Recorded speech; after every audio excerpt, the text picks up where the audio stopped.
নাটোর জেলার লালপুর থানাধীন মোহাম্মদ জাহাঙ্গীর আলম পিতা সিরাজুল ইসলাম নাটোর সদর থানার ৫ নং গণপরিষদ ইউনিয়নের চেয়ারম্যান পাড়ায় একটা বাসা ভাড়া নেয় প্রায় ৩ মাস আগে। সে বিভিন্ন জনের কাছে তার যৌথ ব্যবসার অংশীদারিত্ব হিসেবে সবাইকে বোঝানোর চেষ্টা করে এবং সবার কাছ থেকে মূলধন সংগ্রহের চেষ্টা করে। পরবর্তীতে সবাই তাকে বিশ্বাস করে তাকে প্রায় ২৫-৩০ জনের মতো ২১ লাখ টাকার মতো দেয় তাকে ব্যবসার কাজে মূলধন হিসেবে। এই টাকাগুলো সে দিয়ে গত প্রায় ১ সপ্তাহ আগে সে এখান থেকে লাভ আসা হয়ে যায়।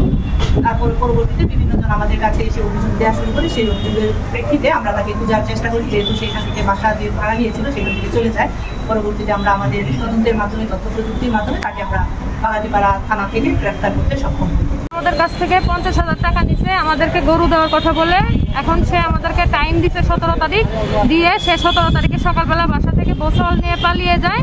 সে আমাদের গরুও দেয় নাই, আমাদেরকে টাকাও দেয় নাই, আর ও ফোন বন্ধ করে দেয়। তারপরে আমরা এখানে পুলিশের কাছে এসে অভিযোগ করার পরে ওকে যেভাবে হোক ট্র্যাপ করে ওকে এখানে নিয়ে আসছে।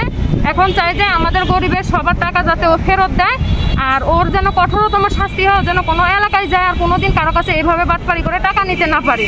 ও একে টাকাটা নিচ্ছে, এই টাকাটা যদি আমি না পাই আমার সংসার খুব দারিদ্র সংসার, তো ভেসে চলে যাবে।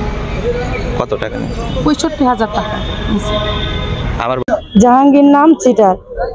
চিটার সে আমার কাছ থেকে ৫০,০০০ টাকা লিছে, ৫ লাখ টাকা ঋণ দেওয়ার কথা করে, মানে বিভিন্ন রকমের উজাহাত দিয়ে এই যে আছে বলে লিছে, এরকম করে আরো কয়েকজনের কাছ থেকেও লিছে।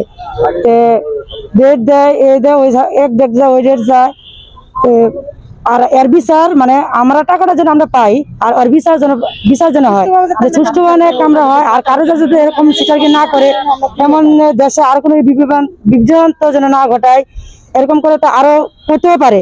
আর ওর একটা শাস্তি দরকার, আমরা এর বিচার চাই।